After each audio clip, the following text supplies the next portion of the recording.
छोटे से गांव में दो दोस्त रहते थे, आदित्य और मनोज। दोनों एक ही स्कूल में पढ़ते थे, एक साथ बैठते थे, लेकिन सोच में जमीन आसमान का फर्क था। आदित्य दिन रात किताबों में डूबा रहता था। गांव वाले कहते, देखो ये तो बड़ा अफसर बनेगा।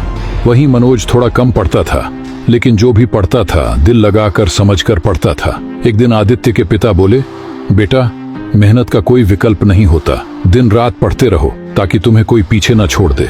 आदित्य ने सिर हिलाया, लेकिन उसके अंदर धीरे धीरे अहंकार घर करने लगा। वो सोचने लगा, मैं सबसे आगे हूँ, बाकी सब तो बस वक्त काट रहे हैं। दूसरी तरफ मनोज के पिता जो किसान थे बोले, बेटा पढ़ाई जरूरी है पर जिंदगी उससे बड़ी है। किसी को नीचा मत दिखाना, क्योंकि जमीन से जुड़े रहना ही इंसान की सबसे बड़ी ताकत होती है। मनोज मुस्कुराया और बोला, ठीक कहा बाबूजी, मैं कोशिश करूंगा कि मैं हर किसी की इज्जत करूं। फिर आया परीक्षा का दिन। दोनों ने परीक्षा दी और जब परिणाम आया पूरा गांव हैरान रह गया। सिलेक्शन हुआ मनोज का और आदित्य रह गया पीछे। गांव में बातें फैल गईं, ये कैसे हो गया? जो दिन रात पढ़ता था वो पीछे कैसे रह गया? किसी ने कहा मनोज की किस्मत अच्छी थी, पर असल बात कुछ और थी। असल में मनोज के अच्छे कर्म ही उसकी किस्मत बन गए थे। वो सबका सम्मान करता था, मदद करता था, कभी किसी की मेहनत का मजाक नहीं उड़ाता था।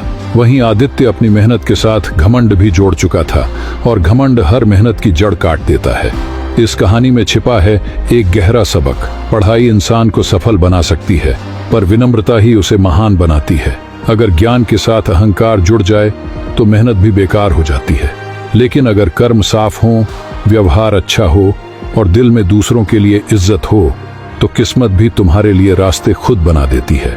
हमेशा इतना याद रखना, आगे बढ़ो, लेकिन दूसरों को पीछे छोड़ने के लिए नहीं, बल्कि सबको साथ लेकर चलने के लिए। क्योंकि जिंदगी का असली सवाल ये नहीं है कि तुम क्या बनोगे, बल्कि ये है कि कैसे इंसान बनोगे।